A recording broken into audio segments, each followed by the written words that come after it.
2026 നിയമസഭാ തെരഞ്ഞെടുപ്പിൽ UDF അധികാരത്തിലേക്ക് എത്തുന്നു എന്ന പൊതുവികാരമാണ് വോട്ടെടുപ്പിന് ശേഷം പുറത്തുവരുന്ന റിപ്പോർട്ടുകൾ നൽകുന്നത്.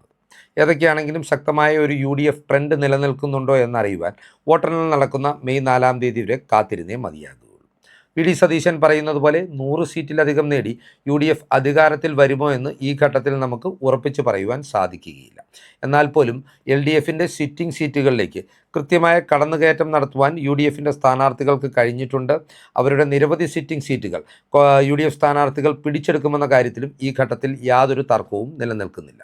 ഏറെക്കുറെ 75 മുതൽ 85 സീറ്റുകൾ വരെ നേടി വളരെ കംഫർട്ടബിൾ ആയിട്ടുള്ള ഒരു പൊസിഷനിൽ UDF അധികാരത്തിലേക്ക് എത്തുമെന്ന് തന്നെയാണ് ഇപ്പോൾ വിലയിരുത്തുവാൻ കഴിയുന്നത്. നമുക്കറിയാം, UDFിനെ സംബന്ധിച്ച് ഏറ്റവും അധികം സീറ്റിൽ മത്സരിക്കുന്നത് മുന്നണിയെ നയിക്കുന്ന കോൺഗ്രസ് എന്ന രാഷ്ട്രീയ പ്രസ്ഥാനമാണ്. 90ഓളം സീറ്റുകളിലാണ് കോൺഗ്രസ് മത്സരിക്കുന്നത്. കോൺഗ്രസ് അതിനാൽ തന്നെ മികച്ച പ്രകടനം കാഴ്ചവെച്ചെങ്കിൽ മാത്രമേ UDFിന് സുഗമമായ ഒരു ഭൂരിപക്ഷം നേടി അധികാരത്തിലേക്ക് എത്തുവാൻ സാധിക്കുകയുള്ളൂ. മുസ്ലിം ലീഗിനെ നോക്കുമ്പോൾ അവർ മത്സരിച്ചിട്ടുള്ള 26 സീറ്റുകളിൽ ഏറെക്കുറെ 22-23 സീറ്റുകളിൽ അവർ വിജയമുറപ്പിച്ചിട്ടുണ്ട്. 8 സീറ്റുകളിൽ മത്സരിച്ച കേരള കോൺഗ്രസ് ജോസഫ് ഗ്രൂപ്പിന് ഏറെക്കുറെ 5 സീറ്റുകളിൽ വിജയം ഉറപ്പായിട്ടുണ്ട്. RSPക്ക് 2 സീറ്റുകളിൽ വിജയമുറപ്പിക്കുവാൻ കഴിഞ്ഞിട്ടുണ്ട്. അതുപോലെ തന്നെ ഘടകകക്ഷികളായിട്ടുള്ള അനൂപ് ജേക്കബ്, മാണി സി കാപ്പൻ, CMPയുടെ CP ജോൺ എന്നീ നേതാക്കളെല്ലാം വിജയിച്ചു വരുവാനുള്ള സാധ്യതകൾ നിലനിൽക്കുന്നുണ്ട്. UDFിൽ അഫിലിയേറ്റ് കക്ഷിയായിട്ടുള്ള RMPയുടെ നേതാവ് KK രമ വടകരയിൽ നിന്ന് വിജയിച്ചു വരും എന്ന കാര്യത്തിലും തർക്കമില്ല. ഇങ്ങനെയെല്ലാം പരിഗണിക്കുമ്പോൾ ഏറെക്കുറെ 30-35 സീറ്റുകൾ വരെ ഘടകകക്ഷികളുടെ കണക്കിൽ UDFിലേക്ക് എത്തിച്ചേരുവാൻ സാധ്യതയുണ്ട്. ഇതിനപ്പുറത്തേക്ക് കോൺഗ്രസിൽ നിന്ന് ഏറെക്കുറെ 50 സീറ്റുകളെങ്കിലും നിയമസഭയിലേക്ക് വിജയിച്ച് കയറിയെങ്കിൽ മാത്രമേ സുഗമമായ ഭൂരിപക്ഷത്തോടെ, ഞാൻ നേരത്തെ പറഞ്ഞതുപോലെ ഒരു 80-നും 85-നും ഇടയിലുള്ള സീറ്റ് നില നേടി UDFിന് അധികാരം പിടിക്കുവാനുള്ള ഒരു സാധ്യത നിലനിൽക്കുന്നുള്ളൂ. ഈ ഘട്ടത്തിൽ UDFിന് വേണ്ടി ഏറ്റവും അധികം സീറ്റുകളിൽ മത്സരിച്ചിട്ടുള്ള കോൺഗ്രസ് LDFിൽ നിന്ന് പിടിച്ചെടുക്കുവാൻ പോകുന്ന 14 ജില്ലകളിലെയും സിറ്റിംഗ് സീറ്റുകൾ ഏതൊക്കെയാണെന്നാണ് ഈ വീഡിയോയിലൂടെ വിവരിക്കുന്നത്. കടുത്ത മത്സരം നടക്കുന്ന നിരവധി സീറ്റുകൾ ഉണ്ടെങ്കിൽ പോലും പ്രചരണം അവസാനിച്ച് വോട്ടെടുപ്പ് കഴിയുമ്പോഴേക്കും UDFിൻ്റെ വിജയം, അല്ലെങ്കിൽ UDFിന് വേണ്ടി കോൺഗ്രസ് സ്ഥാനാർത്ഥികൾ വിജയം ഉറപ്പാക്കിയിട്ടുള്ള മണ്ഡലങ്ങൾ മാത്രമാണ് ഈ പട്ടികയിൽ ഉൾപ്പെടുത്തിയിട്ടുള്ളത്. കൃത്യമായി പറഞ്ഞാൽ 14 ജില്ലകളിലുമായി ഇത്തരത്തിൽ ഈ പട്ടികയിൽ ഇടം പിടിച്ചിട്ടുള്ളത് 25 സീറ്റുകളാണ്. ഈ സീറ്റുകൾ ഏതൊക്കെയാണെന്നാണ് ഈ വീഡിയോയിലൂടെ വിവരിക്കുന്നത്. നമ്മൾ ആരംഭിക്കുന്നത് കാസർഗോഡ് ജില്ലയിൽ നിന്നാണ്. കാസർഗോഡ് ജില്ലയിലെ ഉദുമ സീറ്റിൽ നിന്ന് സിറ്റിംഗ് MLA ആയ CH കുഞ്ഞമ്പുവിനെ പരാജയപ്പെടുത്തി UDF സ്ഥാനാർത്ഥിയായ കോൺഗ്രസ് പ്രതിനിധി K നീലകണ്ഠൻ വിജയിക്കുമെന്നുള്ള റിപ്പോർട്ടുകളാണ് ഇപ്പോൾ പുറത്തു വരുന്നത്. നിരവധി പ്രീപോൾ ഫലങ്ങളിലടക്കം ഈ ഒരു സൂചന നമുക്ക് നേരത്തെ ലഭ്യമായിരുന്നു. വോട്ടിങ്ങിന് ശേഷം വരുന്ന റിപ്പോർട്ടുകളും ഇതുതന്നെയാണ് സൂചിപ്പിക്കുന്നത്. അതായത് CH കുഞ്ഞമ്പു എന്ന സിറ്റിംഗ് MLA ഇടതുമുന്നണിയുടെ ഉറച്ച കോട്ടയായി വിലയിരുത്തപ്പെടുന്ന ഉദുമ നിയോജക മണ്ഡലത്തിൽ നിന്ന് കോൺഗ്രസ് സ്ഥാനാർത്ഥിയായ K നീലകണ്ഠൻ പരാജയപ്പെടുത്തുന്നതായിരിക്കും കാസർഗോഡ് ജില്ലയിൽ നിന്ന് കോൺഗ്രസ് നേടുവാൻ പോകുന്ന അട്ടിമറി വിജയമെന്നാണ് ഈ ഘട്ടത്തിൽ പറയുവാനുള്ളത്.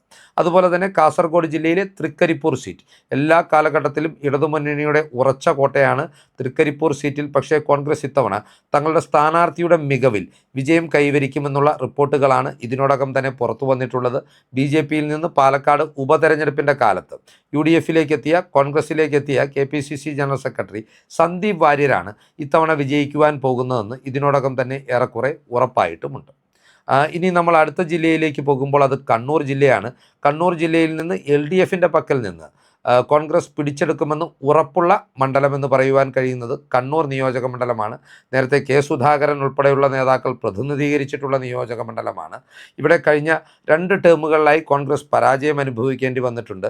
ഈ 2 ടേമുകളിലും മത്സരിച്ച് വിജയിച്ച കടന്നപ്പള്ളി രാമചന്ദ്രനെ തന്നെയാണ് ഇത്തവണയും CPM ഇവിടെ LDFിൻ്റെ സ്ഥാനാർത്ഥിയായി അവതരിപ്പിച്ചിരിക്കുന്നത്. K സുധാകരൻ മത്സരിക്കുവാനുള്ള ആഗ്രഹങ്ങൾ ഏറെ പ്രകടിപ്പിച്ചിരുന്നുവെങ്കിലും അത് തള്ളിക്കൊണ്ട് കോൺഗ്രസ് ഹൈക്കമാൻഡ് TO മോഹനനെയാണ് ഇവിടെ സ്ഥാനാർത്ഥിയാക്കിയിരിക്കുന്നത്. ഇപ്പോൾ പുറത്തുവരുന്ന ഗ്രൗണ്ട് റിപ്പോർട്ടുകൾ അനുസരിച്ച് മോഹനൻ വളരെ കംഫർട്ടബിളായുള്ള ഒരു ഭൂരിപക്ഷത്തിൽ കണ്ണൂർ സീറ്റ് UDFിൻ്റെ പാളയത്തിലേക്ക്, കോൺഗ്രസിൻ്റെ അക്കൗണ്ടിലേക്ക് എത്തിക്കുമെന്ന കാര്യത്തിലും തർക്കമില്ല. അടുത്തതായി കോൺഗ്രസ് വിജയമുറപ്പിച്ച കോഴിക്കോട് ജില്ലയിലെ സീറ്റുകളാണ് നാം പരിഗണിക്കുന്നത്. ഇതിൽ ഒന്നാമത്തെ സീറ്റ് നാദാപുരമാണ്. CPIയുടെ സിറ്റിംഗ് ജനപ്രതിനിധിയായ EK വിജയനെ മാറ്റി നിർത്തിക്കൊണ്ടാണ് ഇത്തവണ P വസന്തത്തെ ഇവിടെ LDFും CPIയും സ്ഥാനാർത്ഥിയാക്കിയിരിക്കുന്നത്.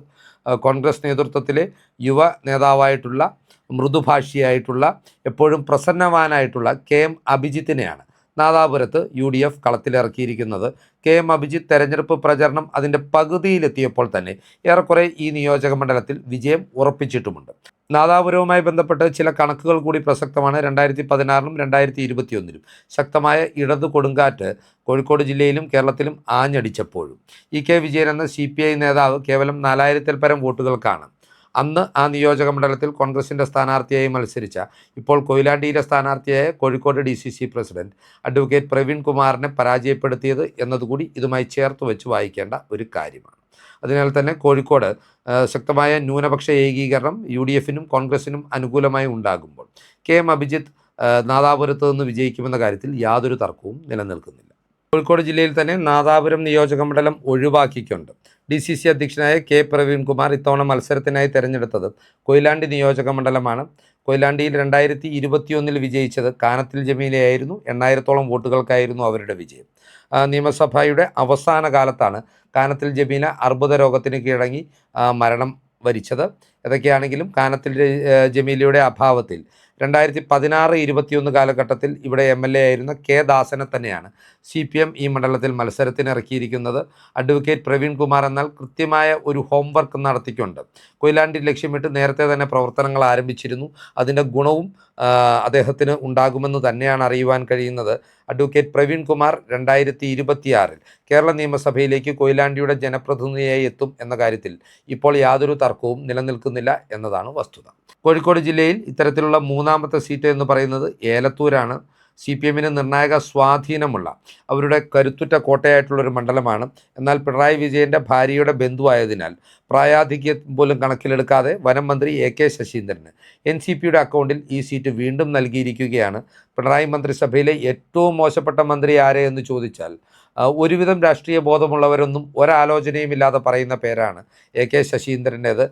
2025-ലെ തദ്ദേശ തെരഞ്ഞെടുപ്പിൽ പോലും CPMനും LDFനും വോട്ട് കണക്കുകളിൽ ലീഡ് നേടുവാൻ കഴിഞ്ഞ ഈ നിയോജക മണ്ഡലത്തിൽ AK ശശീന്ദ്രൻ എന്ന സ്ഥാനാർത്ഥിയുടെ സാന്നിധ്യം ഇടതുമുന്നണിയുടെ പരാജയം ഉറപ്പുവരുത്തിയിട്ടുണ്ട്. ഇവിടെ നിന്ന് UDFന് വേണ്ടി കോൺഗ്രസിൻ്റെ സ്ഥാനാർത്ഥിയായി മത്സരിക്കുന്നത് യുവ വനിതാ നേതാവായിട്ടുള്ള വിദ്യാ ബാലകൃഷ്ണനാണ്. വിദ്യാ ബാലകൃഷ്ണൻ കോഴിക്കോട് ജില്ലയിൽ കോൺഗ്രസിന് വേണ്ടി അട്ടിമറി വിജയം നേടും എന്ന കാര്യത്തിൽ അതിനാൽ തന്നെ തർക്കമില്ല. ഇതിൻ്റെ ക്രെഡിറ്റ് യഥാർത്ഥത്തിൽ കോൺഗ്രസിനോ വിദ്യാ ബാലകൃഷ്ണനോ അല്ല, AK ശശീന്ദ്രനെ വീണ്ടും മത്സര രംഗത്തേക്ക് കൊണ്ടുവന്ന CPM നേതൃത്വത്തിനാണ് എന്നതുകൂടി ഇതുമായി ബന്ധപ്പെട്ട് ഓർക്കേണ്ടതുണ്ട്. വയനാട് ജില്ല യഥാർത്ഥത്തിൽ കോൺഗ്രസിൻ്റെയും UDFൻ്റെയും ഒരു ഉരുക്കുകോട്ടയാണ്. എന്നാൽ 2016-ലും 2021-ലും ജില്ലയിലെ 3 നിയമസഭാ സീറ്റുകളിൽ അവർക്ക് ഏറ്റവും സ്വാധീനമുള്ള മാനന്തവാടി സീറ്റ് അവർക്ക് നഷ്ടപ്പെടുകയായിരുന്നു. ഇതിനുള്ള പ്രധാനപ്പെട്ട കാരണം സ്ഥാനാർത്ഥി നിർണയത്തിലെ അപാകതയായിരുന്നു. 2011-16 കാലഘട്ടത്തിൽ ഉമ്മൻചാണ്ടി സർക്കാരിൽ മന്ത്രിയായിരുന്ന PK ജയലക്ഷ്മിയെ സ്ഥാനാർത്ഥിയാക്കിയത് കോൺഗ്രസിന് തിരിച്ചടിയായി എന്ന് അന്നേ തന്നെ വിലയിരുത്തിയിരുന്നു. 2026-ൽ ഇവിടെ കോൺഗ്രസ് സ്ഥാനാർത്ഥിയായി അവതരിപ്പിച്ചിരിക്കുന്നത് ഉഷാ വിജയനെയാണ്. അവിടെ വ്യക്തിപരമായി നോക്കുമ്പോൾ OR കേളു എന്ന മന്ത്രിക്ക് വലിയ രീതിയിൽ ജനങ്ങൾക്കിടയിൽ ഒരു പരിവേഷമുണ്ട്. CPMന് ഉള്ളതിനേക്കാൾ അംഗീകാരം ഒരു നേതാവെന്ന നിലയിലും ജനപ്രതിനിധി എന്ന നിലയിലും നേടിയെടുക്കുവാൻ OR കേളു എന്ന വ്യക്തിക്ക് സാധിച്ചിട്ടുണ്ട്. എന്നാൽ പോലും പിണറായി വിജയൻ്റെ പ്രതിനിധിയായി OR കേളു മാനന്തവാടി പോലെ UDFൻ്റെയും കോൺഗ്രസിൻ്റെയും ഒരു ശക്തി കേന്ദ്രത്തിൽ മത്സരിക്കുമ്പോൾ ഉഷാ വിജയൻ അനായാസമായി വയനാട്ടിലെ കോൺഗ്രസിന് കഴിഞ്ഞ പതിറ്റാണ്ടായി നഷ്ടപ്പെട്ടുകൊണ്ടിരിക്കുന്ന ഈ സീറ്റ് തിരികെ പിടിക്കുമെന്നും ഈ ഘട്ടത്തിൽ നമുക്ക് ഉറപ്പിച്ചു പറയുവാൻ സാധിക്കുന്നതാണ്. ഇനി മലപ്പുറം ജില്ലയിലേക്ക് എത്തുമ്പോൾ ഒരു പതിറ്റാണ്ട് കാലമായി UDFന് അന്യമായിക്കൊണ്ടിരിക്കുന്ന ഒരു സീറ്റാണ് തവനൂർ സീറ്റ്. KT ജലീൽ തുടർച്ചയായി വിജയിച്ചു കയറുന്ന ഈ സീറ്റിൽ ഇത്തവണ UDF സ്ഥാനാർത്ഥിയെ അവതരിപ്പിച്ചിരിക്കുന്നത് മലപ്പുറം DCC അധ്യക്ഷനായിട്ടുള്ള ക്ലീൻ ഇമേജുള്ള നേതാവായിട്ടുള്ള VS ജോയിയാണ്. VS ജോയിയെ സംബന്ധിച്ച് പറയുമ്പോൾ ഈ ഒരു മുസ്ലിം ഭൂരിപക്ഷ മണ്ഡലത്തിൽ അദ്ദേഹത്തിൻ്റെ സാധ്യതകൾ എത്രത്തോളം ഉണ്ടായിരുന്നു എന്ന് രാഷ്ട്രീയ നിരീക്ഷകർ തെരഞ്ഞെടുപ്പ് പ്രചരണത്തിൻ്റെ ആദ്യഘട്ടത്തിൽ കാര്യമായി തന്നെ ചർച്ച ചെയ്തിരുന്നു. എന്നാൽ മുസ്ലിം ന്യൂനപക്ഷങ്ങൾ ഒറ്റക്കെട്ടായി VS ജോയിയെ ഏറ്റെടുക്കുന്നതും അദ്ദേഹത്തിൻ്റെ പ്രചരണത്തിന് ഏകോപനം നൽകുന്നതുമാണ് പിന്നീട് നമുക്ക് കാണുവാൻ കഴിഞ്ഞത്. KT ജലീലിൻ്റെ പരാജയം ഉറപ്പാക്കിക്കൊണ്ട് തവനൂർ സീറ്റിൽ നിന്ന് കൈപ്പത്തി ചിഹ്നത്തിൽ VS ജോയി വിജയിച്ച് കയറുമെന്ന കാര്യത്തിൽ ഇപ്പോൾ യാതൊരു തർക്കവും നിലനിൽക്കുന്നില്ല എന്നതാണ് വസ്തുത. അടുത്തതായി നമ്മൾ ചെല്ലുന്നത് പാലക്കാട് നിയോജക മണ്ഡലത്തിലേക്കാണ്. പാലക്കാട് നിയോജക മണ്ഡലത്തിൽ കോൺഗ്രസ് തിരികെ പിടിക്കുവാൻ പോകുന്ന ആദ്യ സീറ്റ് എന്ന് പറയുന്നത് തൃത്താലയായിരിക്കും. കഴിഞ്ഞ വട്ടം നേരിയ ഭൂരിപക്ഷത്തിനാണ് 2011-ലും 2016-ലും ഇവിടെ നിന്ന് വിജയിച്ച് കയറിയ VT ബൽറാം എന്ന നേതാവ് ഇപ്പോൾ മന്ത്രിയായിട്ടുള്ള MP രാജേഷിനോട് പരാജയപ്പെട്ടത്. എന്നാൽ ആ പരാജയത്തിൻ്റെ കണക്ക് ഇത്തവണ VT ബൽറാം തീർക്കുക തന്നെ ചെയ്യുമെന്നും ഏറെക്കുറെ സുഗമമായ ഒരു ഭൂരിപക്ഷത്തോടു കൂടി തന്നെ സിറ്റിംഗ് മന്ത്രിയായിട്ടുള്ള MP രാജേഷിനെ പരാജയപ്പെടുത്തി VT ബൽറാം തൃത്താലയിലെ MLA ആയി തിരികെ നിയമസഭയിലെത്തും എന്നും തന്നെയാണ് ഇപ്പോൾ വിലയിരുത്തുവാൻ കഴിയുന്നത്. പാലക്കാട് ജില്ലയിൽ എത്തരത്തിൽ കോൺഗ്രസ് വിജയം ഉറപ്പാക്കിയ അടുത്ത സീറ്റ് എന്ന് പറയുന്നത്, അല്ലെങ്കിൽ കോൺഗ്രസ് LDFിൽ നിന്ന് തിരികെ പിടിക്കുമെന്ന് ഉറപ്പുള്ള അടുത്ത സീറ്റ് എന്ന് പറയുന്നത് ചിറ്റൂരാണ്. ചിറ്റൂർ നിയോജക മണ്ഡലം മന്ത്രി കെ കൃഷ്ണൻകുട്ടിയുടെ നിയോജക മണ്ഡലമായിരുന്നു. അതിനു മുമ്പ് ഇപ്പോഴത്തെ സ്ഥാനാർത്ഥിയായിട്ടുള്ള സുമേഷ് അച്യുതൻ്റെ പിതാവ് അച്യുതനിലൂടെ കോൺഗ്രസ് ദീർഘകാലം കൈവച്ചിരുന്ന ഒരു മണ്ഡലമാണ്. എന്നാൽ ഇത്തവണ കൃഷ്ണൻകുട്ടി മാറി നിൽക്കുന്നതോടെ 2021-ൽ ഇവിടെ നിന്ന് കൃഷ്ണൻകുട്ടിയോട് പരാജയപ്പെട്ടു പോയിട്ടുള്ള സുമേഷ് അച്യുതൻ തന്നെ സ്ഥാനാർത്ഥിയായി കോൺഗ്രസിന് വേണ്ടി കളത്തിലിറങ്ങുമ്പോൾ LDF സ്ഥാനാർത്ഥിയായ മുരുകദാസിന് വലിയ വിജയസാധ്യതയില്ല എന്നാണ് വിലയിരുത്തലുകൾ സൂചിപ്പിക്കുന്നത്. സുമേഷ് അച്യുതൻ കോൺഗ്രസിൻ്റെ പ്രതിനിധിയായി ചിറ്റൂരിൻ്റെ MLA ആയി നിയമസഭയിൽ എത്തുമെന്ന് അതിനാൽ തന്നെ ഏറെക്കുറെ നമുക്ക് ഉറപ്പിക്കുവാൻ സാധിക്കുന്നതാണ്. ഇനി നമ്മൾ തൃശ്ശൂർ ജില്ലയിലേക്ക് എത്തുമ്പോൾ ഇവിടെ കോൺഗ്രസ് തിരികെ പിടിക്കുമെന്ന് ഉറപ്പുള്ള ആദ്യ സീറ്റ് എന്ന് പറയുന്നത് തൃശ്ശൂർ സീറ്റ് തന്നെയാണ്. രാജൻ പല്ലൻ എന്ന മുൻ മേയറും പാർട്ടിയുടെ പ്രാദേശിക തലത്തിലെ ഏറ്റവും ശക്തനായ നേതാവുമാണ് ഇവിടെ കോൺഗ്രസിന് വേണ്ടി കളത്തിലിറങ്ങുന്നത്. 2021-ൽ UDF സ്ഥാനാർത്ഥിയായി മത്സരിച്ച കോൺഗ്രസ് നേതാവ് പത്മജ വേണുഗോപാൽ ഇവിടെ BJPയുടെ സ്ഥാനാർത്ഥിയായി 2026-ൽ മത്സരിക്കുന്നു എന്നതും കൗതുകമാണ്. നിലവിലെ റിപ്പോർട്ടുകൾ അനുസരിച്ച് CPIയുടെ ഈ സിറ്റിംഗ് സീറ്റിൽ P ബാലചന്ദ്രൻ മാറി നിൽക്കുന്ന സാഹചര്യത്തിൽ രാജൻ പല്ലൻ കോൺഗ്രസിന് വേണ്ടി 1-ാം സ്ഥാനത്തെത്തുമ്പോൾ 2-ാം സ്ഥാനത്തേക്ക് പത്മജ വേണുഗോപാൽ ഉയർന്നു വരുവാനുള്ള സാധ്യതകളും സജീവമാണ്. അങ്ങനെ സിറ്റിംഗ് സീറ്റിൽ 3-ാം സ്ഥാനത്തേക്ക് പിന്തള്ളപ്പെടുക എന്ന ഗതികേടാണ് 2026-ൽ തൃശ്ശൂരിൽ LDFിനെയും CPIയെയും കാത്തിരിക്കുന്നത് എന്നതും വസ്തുതയാണ്. രണ്ടാമതായി ഇത്തരത്തിൽ UDF തൃശ്ശൂർ ജില്ലയിൽ വിജയമുറപ്പിച്ചിരിക്കുന്നത് ഒരു ക്യാമ്പയിനർ എന്ന നിലയിലുള്ള TN പ്രതാപൻ്റെ മികവ് മൂലം മണലൂർ സീറ്റിലാണ്. കൃത്യമായൊരു മേധാവിത്വം തെരഞ്ഞെടുപ്പ് പ്രചരണ രംഗത്തുണ്ടാക്കുവാൻ പ്രതാപന് സാധിച്ചിട്ടുണ്ട്. വിജയിച്ചു വന്നാൽ മന്ത്രിയാകുമെന്ന് വിലയിരുത്തുന്ന ഒരു നേതാവ് കൂടിയാണ് പ്രതാപൻ. അതിനാൽ തൃശ്ശൂരിലെ മണലൂരിൽ നിന്ന് TN പ്രതാപൻ വിജയിച്ചു വരുമെന്ന കാര്യത്തിലും തർക്കമില്ല. തൃശ്ശൂർ ജില്ലയിൽ ഇടതുമുന്നണിയിൽ നിന്ന് കോൺഗ്രസിലൂടെ UDF തിരികെ പിടിക്കുവാൻ പോകുന്ന 3-ാമത്തെ സീറ്റ് വടക്കാഞ്ചേരിയായിരിക്കും. 2016-21 കാലഘട്ടത്തിൽ നേരിയ വോട്ടുകൾക്ക് അനിൽ അക്കരെ എന്ന കോൺഗ്രസ് നേതാവ് വിജയിച്ച മണ്ഡലമാണ്. എന്നാൽ 2021-ൽ അദ്ദേഹം വലിയ ഭൂരിപക്ഷത്തിൽ ഇവിടെ സേവ്യർ ചിറ്റിലപ്പള്ളിയോട് പരാജയപ്പെടുകയായിരുന്നു. TN വൈശാഖ് എന്ന യുവ സ്ഥാനാർത്ഥിയുടെ മികവിലും അനിൽ അക്കരയുടെ സംഘടനാ പാടവത്തിൻ്റെ ആനുകൂല്യത്തിലുമായിരിക്കും ഇത്തവണ UDFന് വടക്കാഞ്ചേരിയിൽ വിജയമുണ്ടാകാൻ പോകുന്നത് എന്നാണ് ഇപ്പോൾ പുറത്തു വരുന്ന റിപ്പോർട്ടുകൾ സൂചിപ്പിക്കുന്നത്. ഇനി അടുത്തതായി നാം പോകുന്നത് എറണാകുളം ജില്ലയിലേക്കാണ്. എറണാകുളം ജില്ലയെ സംബന്ധിച്ച് CPMൽ നിന്ന് കോൺഗ്രസ് തിരികെ പിടിക്കുവാൻ പോകുന്ന ആദ്യ സീറ്റ് എന്ന് പറയുന്നത് സംവരണ സീറ്റായ കുന്നത്തുനാടായിരിക്കും. ഇവിടെ നിന്ന് 2011-ലും 2016-ലും വിജയിച്ചു കയറി കോൺഗ്രസിൻ്റെ പ്രതിനിധിയായി നിയമസഭയിലുണ്ടായിരുന്ന VP സജീന്ദ്രൻ തന്നെയാണ് 2026-ലും മത്സരിക്കുന്നത്. 2021-ലെ നിയമസഭാ തെരഞ്ഞെടുപ്പിൽ തനിക്കുണ്ടായ പരാജയത്തിന് ശ്രീനിജനോട് കണക്ക് തീർക്കുവാനുള്ള സജീന്ദ്രൻ്റെ സുവർണാവസരമായിട്ട് വേണമെങ്കിൽ ഈ തെരഞ്ഞെടുപ്പിനെ നമുക്ക് വിലയിരുത്തുവാൻ സാധിക്കും. 2020-ക്ക് 2021-ൽ നേടിയ അത്ര പോലും വോട്ട് ഇത്തവണ BJPയുടെ ഭാഗമായി നിന്ന് മത്സരിക്കുമ്പോൾ കിട്ടുന്നില്ല എന്ന പൊതുവിലയിരുത്തലും കുന്നത്തുനാടുമായി ബന്ധപ്പെട്ട് പുറത്തു വരുന്നുണ്ട്. 2020 BJP പാളയത്തിലേക്ക് എത്തിയതോടെ അവരെ അനുകൂലിക്കുന്ന ന്യൂനപക്ഷ വോട്ടുകൾ, പ്രത്യേകിച്ച് മുസ്ലിം ന്യൂനപക്ഷ വോട്ടുകൾ പൂർണ്ണമായും UDFിൻ്റെ പാളയത്തിലേക്ക് എത്തിയെന്നാണ് വിലയിരുത്തുന്നത്. അതിനാൽ തന്നെ 2026-ൽ VP സജീന്ദ്രൻ എറണാകുളം ജില്ലയിലെ കുന്നത്തുനാട് സീറ്റ് കോൺഗ്രസിന് വേണ്ടി തിരികെ പിടിക്കുമെന്ന് ഉറപ്പുള്ള ആദ്യ സീറ്റായി മാറുകയാണ്. അതുപോലെ എറണാകുളം ജില്ലയിലെ സിറ്റിംഗ് സീറ്റായിട്ടുള്ള CPMന് എന്നും ആധിപത്യമുള്ള വൈപ്പിനിലും ഇത്തവണ വലിയ അട്ടിമറി ഉണ്ടാക്കുവാൻ കൊച്ചിയുടെ മുൻ മേയറായിട്ടുള്ള ടോണി ചമ്മണിക്ക് സാധിക്കും എന്നാണ് വിലയിരുത്തൽ. നമുക്കറിയാം വൈപ്പിൻ MLA ആയിട്ടുള്ള ഉണ്ണികൃഷ്ണനെ ഇത്തവണ CPM ആ മണ്ഡലത്തിൽ നിന്ന് മാറ്റി തൃപ്പൂണിത്തറയിലാണ് മത്സരത്തിനിറക്കിയിട്ടുള്ളത്. ഉണ്ണികൃഷ്ണൻ്റെ ചില ലീലാവിലാസങ്ങളും അദ്ദേഹവുമായി ബന്ധപ്പെട്ട് ഒരു CPMൻ്റെ ഒരു പ്രമുഖ വനിതാ നേതാവുമായി ബന്ധപ്പെട്ട് ഉയർന്നു വന്ന അപവാദ പ്രചരണങ്ങളും മൂലമാണ് ഉണ്ണികൃഷ്ണനെ തൃപ്പൂണിത്തറയിലേക്ക് മാറ്റിക്കൊണ്ട് ഇവിടെ ഒരു വനിതാ നേതാവിനെ CPM കളത്തിലിറക്കിയിരിക്കുന്നത്. തദ്ദേശ തെരഞ്ഞെടുപ്പിലടക്കം കോൺഗ്രസ് വലിയ മുന്നേറ്റമുണ്ടാക്കിയ ഈ മണ്ഡലത്തിൽ അതിനാൽ ടോണി ചമ്മണി എന്ന കൊച്ചിയുടെ മുൻ നഗരപിതാവ് വിജയിച്ചു കയറുമെന്നാണ് റിപ്പോർട്ടുകൾ സൂചിപ്പിക്കുന്നത്. എറണാകുളം ജില്ലയിൽ ഇത്തരത്തിൽ UDF തിരികെ പിടിക്കുവാൻ പോകുന്ന മൂന്നാമത്തെ സീറ്റ് കൊച്ചി സീറ്റായിരിക്കും. UDFന് കൃത്യമായ ആധിപത്യമുള്ള ഒരു സീറ്റാണ്. എന്നാൽ പോലും 2016-ലും 2021-ലും KJ മാക്സി എന്ന നേതാവിൻ്റെ ഒരു കൈക്കരുത്തിൽ CPM വിജയിച്ചു കയറിയ മണ്ഡലമാണ്. ഇത്തവണ ഈ മണ്ഡലം തിരികെ പിടിക്കുക എന്ന ഉദ്ദേശത്തോടു കൂടി തന്നെ KJ മാക്സിക്ക് പോകുന്ന ഒരു എതിരാളിയാണ് UDF ഇവിടെ നിയോഗിച്ചിരിക്കുന്നത്. എറണാകുളം ജില്ലയിൽ കോൺഗ്രസിനെ കഴിഞ്ഞ കാലങ്ങളിൽ അതിശക്തമായി നേതൃത്വം നൽകിക്കൊണ്ട് നയിച്ച DCC അധ്യക്ഷനായ മുഹമ്മദ് ഷിയാസ് കളത്തിലിറങ്ങുമ്പോൾ ഇവിടെ കാര്യങ്ങൾ UDFന് അനുകൂലമാകുമെന്നാണ് വിലയിരുത്തൽ. മുഹമ്മദ് ഷിയാസിൻ്റെ സ്ഥാനാർത്ഥിത്വത്തിലൂടെ കൊച്ചി സീറ്റ് ഇത്തവണ എറണാകുളം ജില്ലയിൽ നിന്ന് കോൺഗ്രസിൻ്റെ കൈ പിടിക്കുമെന്ന് തന്നെയാണ് ഈ ഘട്ടത്തിൽ പുറത്തുവരുന്ന സൂചനകൾ വ്യക്തമാക്കുന്നത്. എറണാകുളം കഴിഞ്ഞാൽ അടുത്ത ജില്ല കോട്ടയമാണ്. കോട്ടയത്തെ സംബന്ധിച്ച് കൃത്യമായി 2 സീറ്റുകളിൽ കോൺഗ്രസ് സ്ഥാനാർത്ഥികൾ വലിയ മുന്നേറ്റമുണ്ടാക്കുമെന്നും വിജയം കൊയ്യുമെന്നുമാണ് വിലയിരുത്തൽ പുറത്തുവരുന്നത്. ഇതിൽ ആദ്യത്തെ സീറ്റ് പൂഞ്ഞാർ സീറ്റാണ്. കേരള കോൺഗ്രസ് മാണി ഗ്രൂപ്പിൻ്റെ സിറ്റിംഗ് MLA ആയിട്ടുള്ള സെബാസ്റ്റ്യൻ കുളത്തുങ്കലിനെയും BJP പാളയത്തിൽ നിന്ന് മത്സരിക്കുന്ന PC ജോർജ് എന്ന ദീർഘകാലം പൂഞ്ഞാറിൻ്റെ MLA ആയിരുന്ന നേതാവിനെയും പരാജയപ്പെടുത്തിക്കൊണ്ട് കോൺഗ്രസ് പുറത്തിറക്കിയ പ്രാദേശികമായി വലിയ സ്വാധീനമുള്ള നേതാവ് അഡ്വക്കേറ്റ് സജി ജോസഫ് അഥവാ സെബാസ്റ്റ്യൻ ജോസഫ് വിജയിച്ചു കയറുമെന്നാണ് വിലയിരുത്തൽ പുറത്തു വരുന്നത്. സജി ജോസഫിനെ സംബന്ധിച്ചേറെ കൗതുകകരമായ ഒരു വസ്തുത എന്ന് പറയുന്നത് അദ്ദേഹം സെൻറ് തോമസ് കോളേജിലെ പഠനകാലത്ത് അന്ന് KM മാണിയുടെയും KSCയുടെയും എല്ലാം പ്രതാപകാലത്ത് കോളേജ് യൂണിയൻ തെരഞ്ഞെടുപ്പിൽ ചെയർമാൻ സ്ഥാനത്തേക്ക് റോഷി അഗസ്റ്റിനെ പരാജയപ്പെടുത്തിക്കൊണ്ട് തിരഞ്ഞെടുക്കപ്പെട്ട നേതാവാണ്. തീരെ ചെറിയ പ്രായത്തിൽ മണ്ഡലം പ്രസിഡന്റ് എന്ന നിർണായക പദവിയിലേക്ക് കോൺഗ്രസ് അവരോധിച്ച നേതാവാണ്. അതുപോലെ തന്നെ ഏറെക്കുറെ 30 വയസ്സിന് മുമ്പ് തന്നെ പഞ്ചായത്ത് അധ്യക്ഷ പദവിയിലെത്തിയ നേതാവാണ്. പതിറ്റാണ്ടുകളായി പ്രാദേശികമായി ഏറ്റവും ശക്തമായി നിലകൊള്ളുന്ന ഒരു സഹകരണ ബാങ്കിൻ്റെ അധ്യക്ഷ പദവിയിലിരിക്കുന്ന നേതാവാണ്.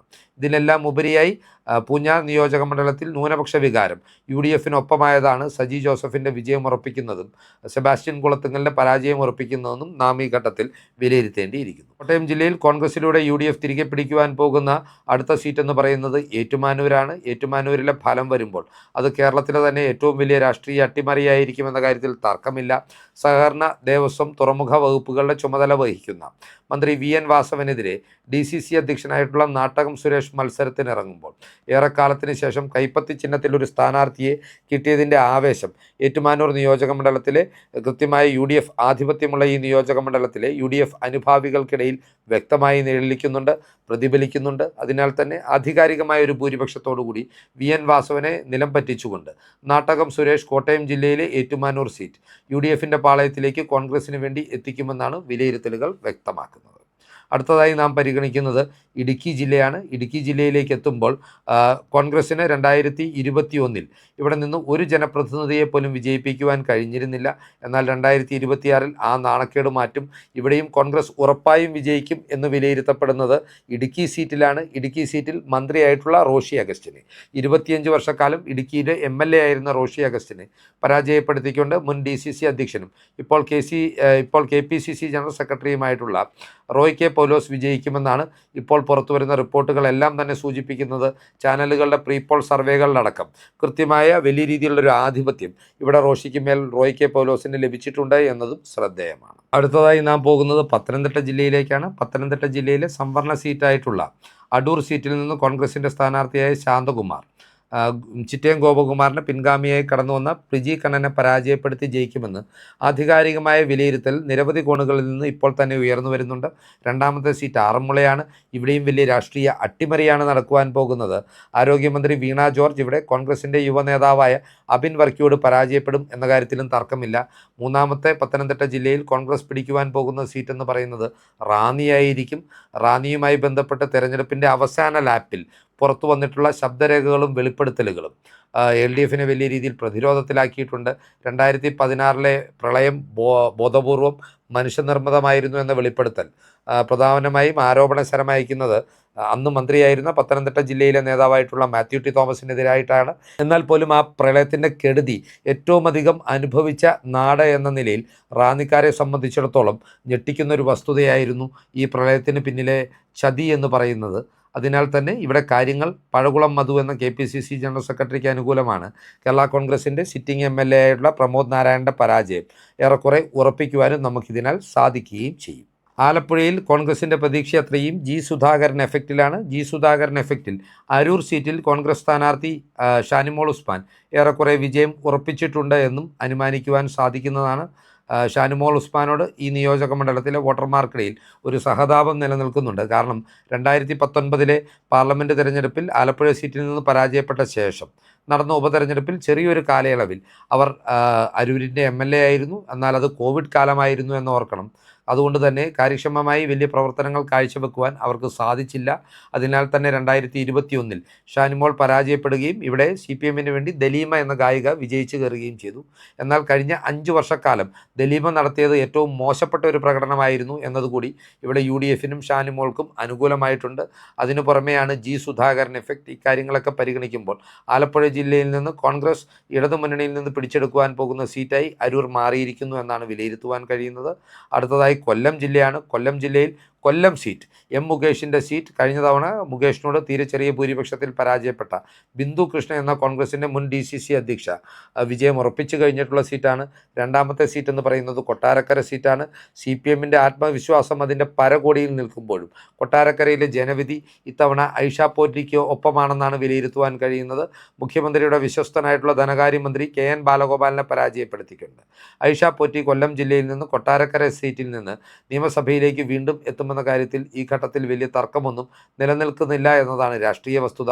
അവസാനമായി നമ്മൾ പരിഗണിക്കുന്നത് തിരുവനന്തപുരം ജില്ലയാണ്. ഇവിടെ കോൺഗ്രസ് K മുരളീധരൻ്റെ സ്ഥാനാർത്ഥിത്വത്തിലൂടെ CPMൽ നിന്ന് വട്ടിയൂർക്കാവ് സീറ്റ് തിരികെ പിടിക്കുമെന്ന് ഏറെക്കുറെ ഉറപ്പായി കഴിഞ്ഞിട്ടുണ്ട്. വോട്ടിങ്ങിന് ശേഷം പുറത്തു വരുന്ന റിപ്പോർട്ടുകളെല്ലാം ഇതുതന്നെയാണ് സൂചിപ്പിക്കുന്നത്. K മുരളീധരൻ്റെ തിരിച്ചുവരവ് CPMന് ഇവിടെ ചെറിയൊരു ഇടവേളയിലുണ്ടായിരുന്ന ജനപ്രാതിനിധ്യം ഇല്ലാതാക്കും എന്ന കാര്യത്തിൽ തർക്കമില്ല. K മുരളീധരൻ 2026 UDF അധികാരത്തിലെത്തിയാൽ വിജയിച്ച് MLA ആയാൽ മന്ത്രിയാകുമെന്ന് ഏറെക്കുറെ 99% ഉറപ്പുള്ള ഒരു നേതാവ് കൂടിയാണ്. അതിനാൽ തന്നെ മുരളീധരൻ്റെ രാജകീയ വരവിനായി വട്ടിയൂർക്കാവിലെ ജനങ്ങൾ വോട്ട് രേഖപ്പെടുത്തി എന്ന വിലയിരുത്തലിലേക്കാണ് ഇപ്പോൾ രാഷ്ട്രീയ വൃത്തങ്ങൾ എത്തിച്ചേരുന്നത്. ഇത്തരത്തിൽ 14 ജില്ലകളിൽ നിന്നായി 25ഓളം സീറ്റുകൾ LDFൽ നിന്ന് തിരികെ പിടിക്കുവാൻ UDFൻ്റെ പ്രധാന ഘടകകക്ഷിയായ മുന്നണിയെ നയിക്കുന്ന കോൺഗ്രസിന് തന്നെ സാധിക്കും. ഇതിനു പുറമെ 22 സിറ്റിംഗ് സീറ്റുകൾ കോൺഗ്രസിനുണ്ട്. അവയെല്ലാം തന്നെ UDF നിലനിർത്തും. അങ്ങനെ വരുമ്പോൾ തന്നെ 47 സീറ്റുകളായി. ഈ 47 സീറ്റുകൾക്ക് പുറമെ ഏറ്റവും ചുരുങ്ങിയത് ഒരു 15 സീറ്റുകളിലെങ്കിലും കടുത്ത മത്സരം കാഴ്ചവെക്കുവാൻ കോൺഗ്രസ് സ്ഥാനാർത്ഥികൾക്ക് സാധിച്ചിട്ടുണ്ട്. ഒരു ചെറു തരംഗമുണ്ടായാൽ പോലും ഈ 15ൽ ഭൂരിഭാഗം സീറ്റിലും കോൺഗ്രസ് സ്ഥാനാർത്ഥികൾ വിജയിച്ചു വരുവാനാണ് സാധ്യത. അങ്ങനെ നോക്കുമ്പോൾ സമീപകാല ചരിത്രത്തിലെ കോൺഗ്രസിൻ്റെ ഏറ്റവും മികച്ച പ്രകടനങ്ങളിൽ ഒന്നായിരിക്കും 2026 നിയമസഭാ തെരഞ്ഞെടുപ്പിലെ പ്രകടനം എന്ന കാര്യത്തിനും തർക്കമില്ല. ഈ വസ്തുതകൾ പ്രേക്ഷകർക്കായി അവതരിപ്പിച്ചുകൊണ്ട് ഈ വീഡിയോ ഇവിടെ അവസാനിപ്പിക്കുകയാണ്. കൂടുതൽ രാഷ്ട്രീയ വാർത്തകൾക്കും വിശകലനങ്ങൾക്കുമായി ഞങ്ങളുടെ ചാനൽ സബ്സ്ക്രൈബ് ചെയ്യുക. നന്ദി.